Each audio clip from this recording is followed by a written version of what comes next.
Hillside Golf Club was founded in 1911. Originally it was a 9-hole golf course, and the first clubhouse resembled a shed. In common with a lot of golf clubs at the time, it's evolved, membership numbers grew, and today it's regarded as one of the best courses in Britain, and the facilities that we have in terms of the clubhouse match what we've now got on the golf course, so it's a very well regarded club. I've been here now for about 6 years. I think the last 3 or so I've been the head chef here. Since I've taken over, I've tried to evolve the food as much as I can. It keeps everybody interested, it keeps me interested. There's always something new to learn. We're constantly trying to get better. We don't want to stagnate, and that was part and parcel of why we took this project on as well. If we're going to move forward, we need the kitchen and the facilities to do that. The design of the kitchen came about from a number of meetings with both Chris and Jason, the chef, to ascertain what they required, the maximum number of people, and what type of food they wanted to provide. One of the things that the recent developments have enabled us to do is to cater for a far higher number of members who come to functions. It also enabled us to form a joint venture with the RNA for the recent Open Championship, which was staged at Royal Birkdale next door. We provided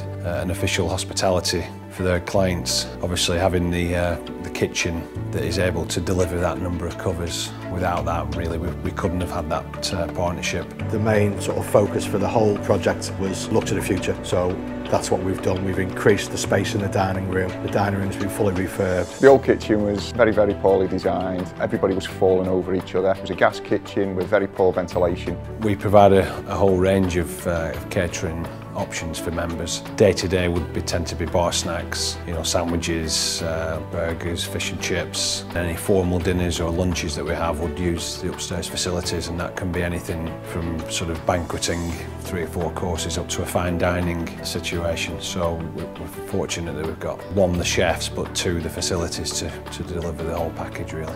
We got rid of gas basically and turned the kitchen all electric and went to induction stoves. It's cleaner, it's more efficient, it's quicker. The kitchen's a nicer place to work. It's better. The old kitchen we had 1 combination oven and 2 ovens. I now have 3 ovens and 2 combination ovens. Trying to get a function out in the old dining room for 120, 130 people was hard work. One of our restrictions on our previous facilities was the maximum number of people that we could have in the dining room at any one time, and that tended to be, depending on table configuration, but in the region of 120. So we were finding that lots of our member functions were sold out too quickly. We actually had to have the main club annual dinner dance at an outside hotel, which is not really good. So enlarging the facilities means that we can do everything in-house now, which obviously is a big benefit to the members. Believe it or not, the size of the kitchen is roughly the same footprint as the old kitchen. It's just that I worked with Acme and Acme worked with me to try and design the kitchen to get the best flow possible, which we just didn't have in the old kitchen, which was why it was so hard. There was a dedicated area for wash up, there's a dedicated area for prep, dedicated area for the cook area, and the storage of dry goods and refrigerated products. So we had to look at how they wanted it to run smoothly so they can get the food out quicker to the clients, the waste products back into the kitchen in an area where it's taken away, so there was no cross-contamination between the two. So that's worked very, very well, and Jason and Chris are very pleased with the design that we've come up with and how it's been put together and finished. What we found in the last 6 months with having these new facilities is that the numbers that we're attracting is probably increased by about 50%. So the take-up in revenue is in that similar range. If you're selling 50% more tickets, then your revenue is going to increase. So we're seeing some real economic improvements, not just delivering good food, but actually delivering better numbers as well. The induction system on the catering equipment works in a way that unless the pans are on the oven, the actual induction units do not work.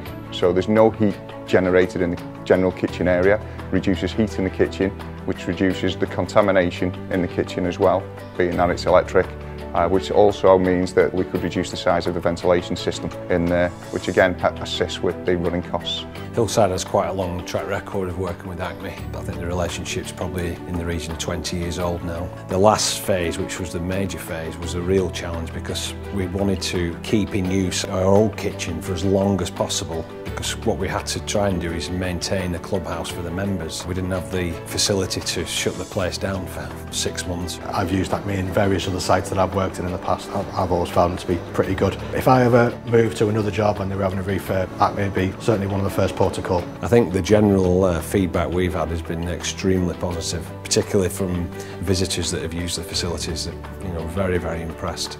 We're extremely happy with how the facilities have turned out. I wouldn't hesitate in recommending Acme to other golf clubs.